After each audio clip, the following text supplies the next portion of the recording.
Assalamualaikum warahmatullahi wabarakatuh. Halo guys, welcome back to my channel. Kembali lagi bersama aku dan halo semuanya. Perkenalkan, nama saya Zulfa Sumayatul Ulia. NIM saya 2402010081. Saya dari kelas Sistem Informasi A. Jadi pada video kali ini saya akan memenuhi tugas mata kuliah Rekayasa Perangkat Lunak, yaitu mereview materi dari pertemuan 1 hingga pertemuan ke-14. Jadi simak video ini sampai akhir ya teman-teman. Selamat menyaksikan. Oke, langsung aja. Yang pertama, di sini kita akan membahas tentang pengantar dan sejarah RPL. Kita mulai dari definisinya. Apa sih RPL itu? Rekayasa perangkat lunak atau software engineering adalah disiplin ilmu yang membahas semua aspek produksi perangkat lunak. Maksudnya, sebuah disiplin ilmu khusus yang mengkaji seluruh aspek dalam memproduksi sebuah software. Secara historis, ilmu ini diinisiasi sejak konferensi NATO pada tahun 1968 untuk mengatasi krisis perangkat lunak saat itu. Bukan hanya soal coding, tapi mencakup manajemen proyek dan pemeliharaan. Perlu dicatat, RPL tidak melulu berbicara tentang aktivitas coding atau menulis baris kode program aja. Cakupannya jauh lebih luas, yakni melibatkan manajemen proyek yang sistematis hingga proses pemeliharaan jangka panjang setelah software tersebut dirilis. Tujuan utama kita menerapkan ilmu RPL ini yaitu menekan biaya produksi agar lebih rendah, menghasilkan performa sistem yang tinggi, serta menjamin keandalan atau reliabilitas produk yang selesai tepat waktu. Selanjutnya, dalam membangun perangkat lunak, kita mengenal adanya SDLC atau Software Development Life Cycle.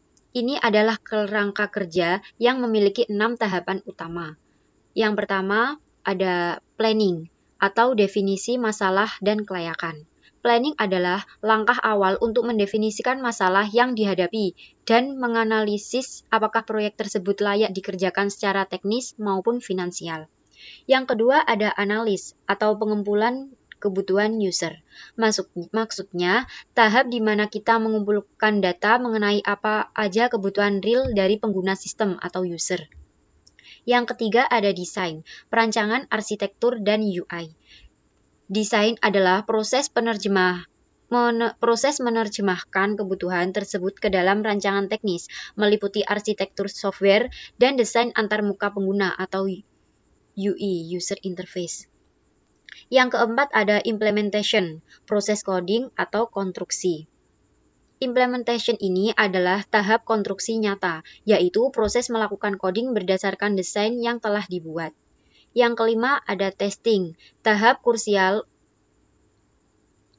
testing atau verifikasi dan validasi sistem. Testing adalah tahap krusial untuk melakukan verifikasi dan validasi guna memastikan sistem terbebas dari kesalahan dan berjalan sesuai fungsinya. Dan yang terakhir ada maintenance, perawatan dan upgrade sistem. Setelah software diimplementasikan, tahap ini berjalan untuk melakukan perawatan berkala serta melakukan upgrade atau pembaruan sistem secara berkelanjutan. Sekarang kita beralih ke filosofi pengembangan modern atau proses perangkat lunak dan agile. Nilai-nilai dasar agile menitik beratkan pada fleksibilitas. Poin pertama, individu dan interaksi. Lebih diutamakan daripada proses dan alat kerja. Maksudnya, individu dan interaksi dipandang jauh lebih penting daripada sekedar patuh pada proses baku atau alat kerja yang kaku. Poin kedua, software berfungsi lebih utama dibanding dokumentasi yang komprehensif. Maksudnya, poin kedua yaitu menghasilkan software yang berfungsi dengan baik, dinilai memiliki urgensi lebih tinggi dibandingkan menyusun tumpukan dokumentasi yang terlalu komprehensif tetapi produknya lambat selesai. Poin ketiga, kita mengedepankan kolaborasi klien melalui kerjasama yang intensif, alih-alih terjebak pada kakunya negosiasi kontrak di awal. Jadi fokus pada kerjasama daripada negosiasi kontrak. Itu poin ketiga, pada kolaborasi klien. Inti dari seluruh prinsip ini dirangkum dalam kalimat responding to change over following a plan. Artinya, tim pengembang harus lebih tanggap dalam merespon setiap perubahan yang terjadi di lapangan daripada memaksakan diri mengikuti rencana awal yang sudah tidak relevan.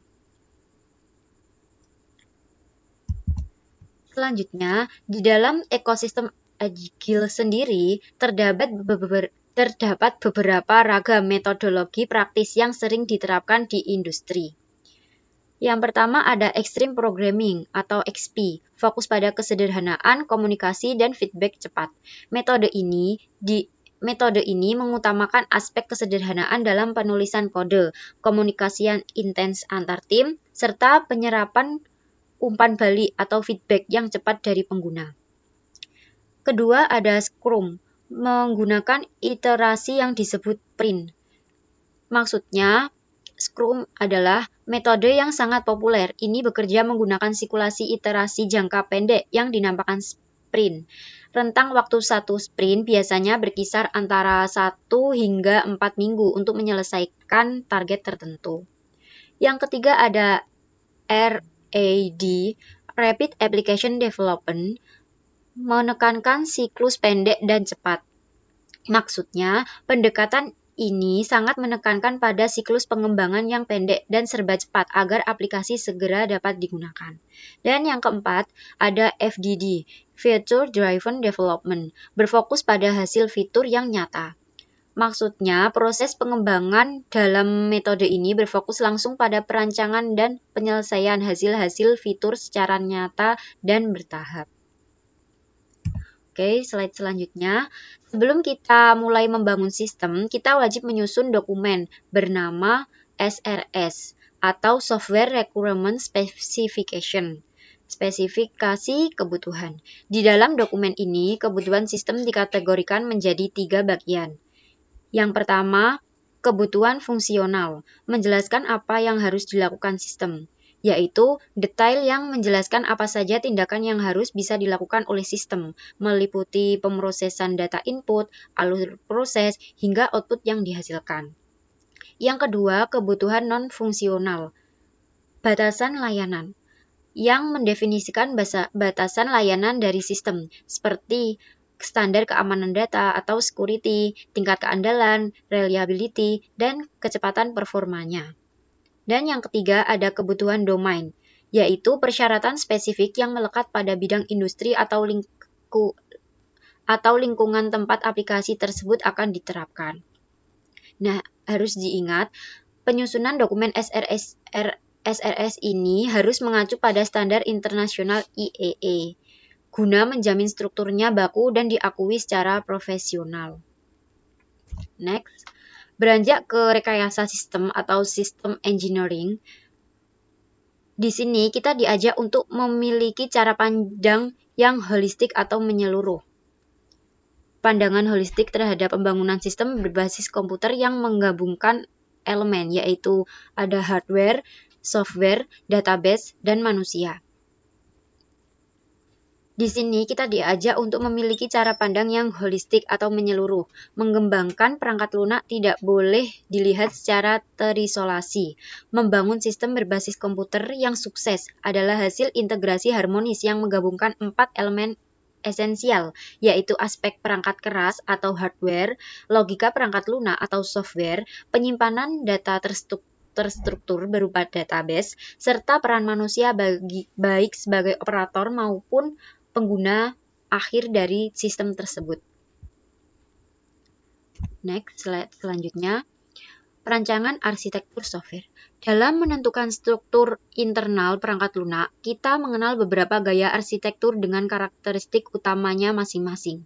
Gaya yang pertama ada data centered, di mana basis data atau data store bertindak sebagai pusat dari seluruh komponen, atau sering disebut arsitektur berbasis repository. Gaya kedua adalah object-oriented, sebuah arsitektur yang strukturnya dibangun berdasarkan interaksi dan manipulasi antar objek serta kelas penyusunnya. Gaya ketiga yaitu layered.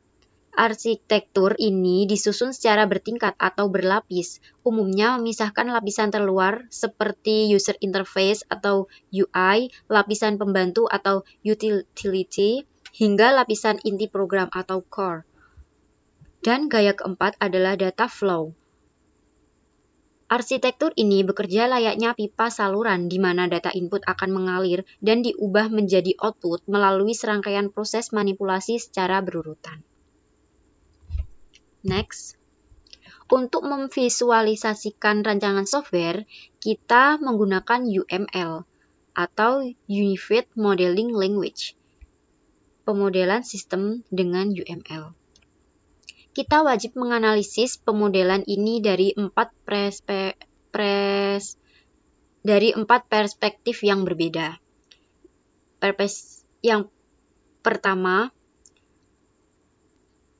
perspektif konteks digunakan untuk memperjelas di mana letak batasan tegas antara sistem yang kita bangun dengan lingkungan luar sistem tersebut. Yang kedua ada interaction atau interaksi user system, berfokus pada bagaimana pola interaksi antar pengguna dengan sistem. Contoh diagram yang mempresentasikan perspektif ini adalah use case diagram dan sequence diagram. Yang ketiga ada struktural, organisasi data dan komponen, memodelkan organisasi data dan arsitektur komponen internal sistem. Kita mempresentasikannya menggunakan kelas diagram. Dan yang keempat ada behavioral, menunjukkan bagaimana respon dinamis sistem ketika menerima stimulus atau perubahan kondisi. Ini digambarkan melalui state machine dan activity diagram. State machine. Next, mari kita bedah model proses tradisional atau perspektif. Ada 3 rumpun utama di sini. Pertama, waterfall atau linear, yang karakteristik utamanya sangat kaku dan struktur, karena pengerjaannya harus berurutan garis lurus. Kedua, incremental, yang proses pembangunannya dilakukan secara bertahap atau dicicil per bagian produk. Yang ketiga ada evolutionary atau spiral, yaitu model proses yang perputarannya didasarkan pada evaluasi resiko di setiap fasenya. Setiap proyek perlu menyesuaikan model prosesnya berdasarkan skala, resiko, dan kebutuhan dokumentasi. Sebagai penegasan bagi Anda calon analis, setiap proyek memiliki karakteristik unik. Kita perlu menyesuaikan model proses yang digunakan dengan mempertimbangkan skala proyek, potensi resiko, serta kebutuhan dokumentasinya. Apakah cukup bersifat santai atau kasual, atau harus sangat ketat dan mendalam atau rigorous. Next, studi kasus arsitektur. Ketika kita dihadapkan pada studi kasus arsitektur skala besar seperti sistem business to business, B2B, ada 3 aspek penting yang harus dikelola. Pertama adalah analisis trade-off, memilih arsitektur berdasarkan performa, biaya, dan kemudahan perawatan. Maksudnya, kita dituntut rasional dalam memilih arsitektur dengan menimbang kelebihan dan kekurangan dari sisi performa kecepatan, ketersediaan biaya, serta tingkat kemudahan perawatan sistem ke depan. Kedua adalah team roles atau pembagian peran. Harus ada pemisah tugas yang jelas di dalam tim kerja, yaitu antara arsitek yang merancang struktur, manajer yang mengelola proyek, analis yang memetakan kebutuhan, serta QA atau quality assurance yang mengawal kualitas software. Dan yang ketiga, ada penerapan UML modeling. Secara nyata, UML modeling menggunakan diagram kelas untuk invoice processing system. Penerapan UML modeling secara nyata, sebagai contoh nyata, kita mengimplementasikan class diagram untuk memodelkan struktur pada invoice processing system. Next, arsitektur sistem terdistribusi. Di era modern, sistem umumnya berbentuk sistem terdistribusi. Konsep dasarnya adalah pemrosesan informasi yang dilakukan secara bersama-sama, melibatkan antar perangkat komputer yang letak geografis atau fisiknya saling tersebar. Arsitektur ini didukung oleh komponen sebagai berikut. Pemrosesan informasi antar perangkat yang tersebar secara fisik. Itu ada 3 komponen. Yang pertama, middleware, yaitu perangkat lunak yang bertindak sebagai jembatan penghubung antar aplikasi. Contohnya, teknologi ORB atau Object Request Broker dan Message Queue.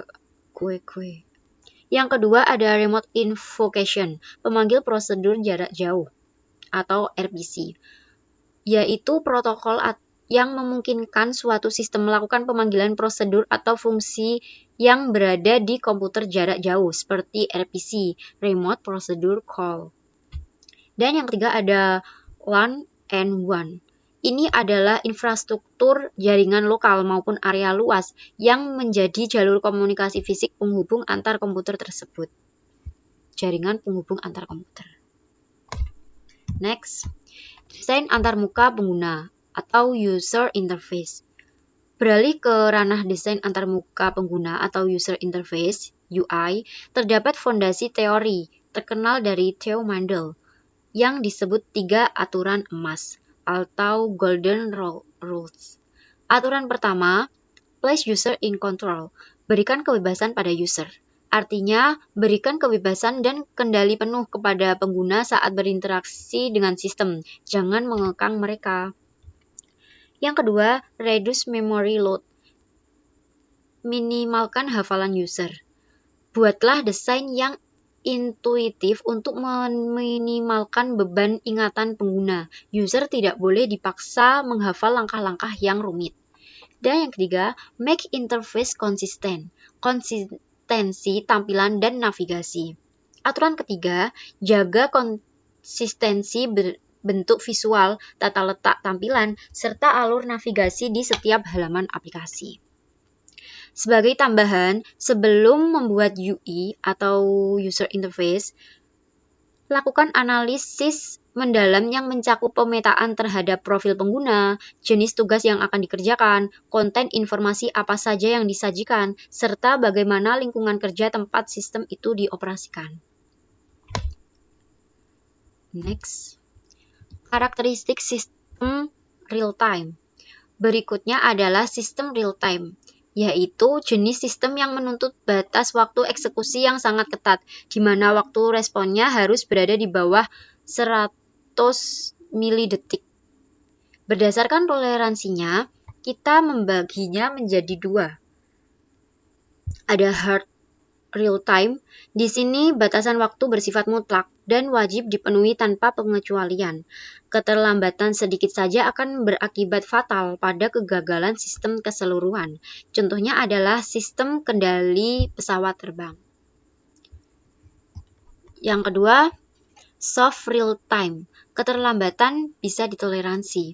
Keterlambatan respon dalam hitungan milidetik masih berada dalam batas yang dapat ditoleransi dan tidak merusak sistem secara fatal. Contoh aplikasinya adalah sistem multimedia atau streaming. Saat Anda mengembangkannya, Anda harus fokus pada 3 aspek kritis, yaitu keandalan manajemen interupsi perangkat keras, sinkronisasi antar tugas yang presisi, serta efisiensi penggunaan memori yang tinggi.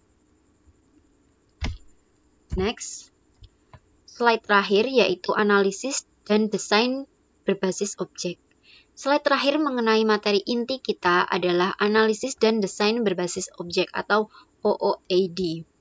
Ini merupakan paradigma modern yang bekerja dengan cara melakukan abstraksi atau peniruan fenomena dunia nyata ke dalam bentuk entitas objek dan kelas di dalam program.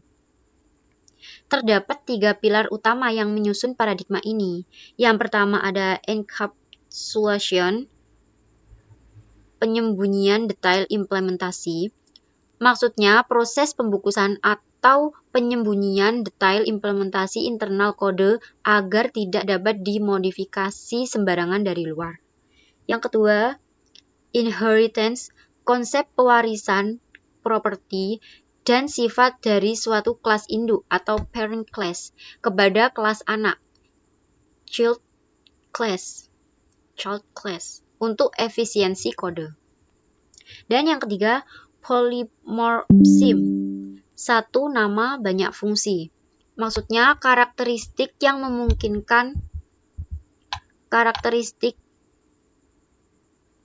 memungkinkan satu nama fungsi atau metode memiliki banyak bentuk implementasi atau fungsi yang berbeda.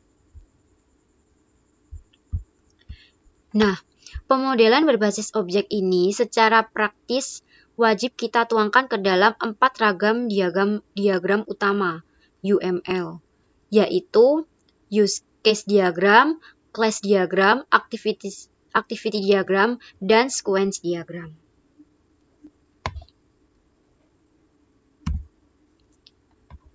Sebagai penutup presentasi dari saya ingin semua mengingat satu prinsip fundamental dalam industri ini. Kualitas software adalah hasil dari proses yang benar. Jika Anda mengikuti kaidah rekayasa dengan disiplin, produk yang dihasilkan pasti berintegritas tinggi. Sekian rangkuman review materi tugas rekayasa perangkat lunak dari saya. Mohon maaf yang sebesar-besarnya apabila ada kesalahan atau salah kata yang disengaja maupun tidak sengaja. Terima kasih atas perhatiannya. Terima kasih udah menonton video ini sampai akhir. Jangan lupa like, comment, share, and subscribe ya teman-teman. Thank you for watching. See you. Wassalamualaikum warahmatullahi wabarakatuh.